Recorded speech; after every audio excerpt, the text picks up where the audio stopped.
សួស្តីអ្នកនរគ្នាថ្ងៃនេះខ្ញុំមកជើងពងដើម្បីញ៉ាំបាយបើបងប្អូនចូលចិត្តមើលវីដេអូខ្ញុំចម្អិនអាហារកុំភ្លេចជួយ like follow subscribe channel YouTube ខ្ញុំផងបាទខ្ញុំមានតែប៉ុណ្ណេះអរគុណច្រើនឥឡូវខ្ញុំកំពុងចាប់ដើមចាក់ទឹកដើម្បីស្ងោរពងបងប្អូនណាបើចូលចិត្តវីដេអូបែបនេះចូលចិត្ត subscribe choខ្ញុំធ្វើវីដេអូបែបនេះរៀងរាល់ថ្ងៃបាទបងប្អូននេះទឹកបងប្អូនដើម្បីស្ងោរពងដាក់ពងចូលហើយទៅមកដាក់លើឆ្នាំងឆេះហ្គាសទៅមកឆេះហ្គាសទុកវាប្រហែលជា5ដល់10នាទីទៅឆ្អិនហើយទុកវា5នាទីជាមើលសិនចិត្តឆ្អិនហើយបាទ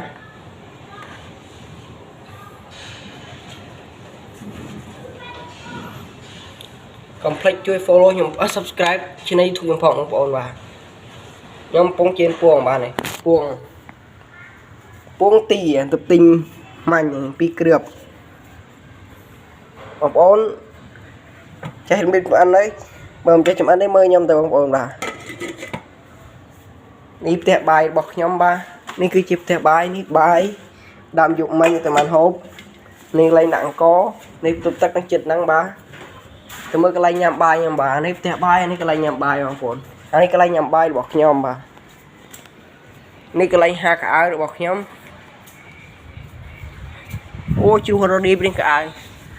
ចឹងរើសដាក់វិញមកបើឃើញវាជ្រុះហើយកន្លែងដេកពេលថ្ងៃបាទ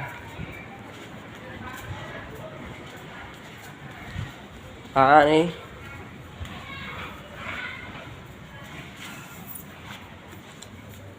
ចាំ5-10នាទីសិនបាទ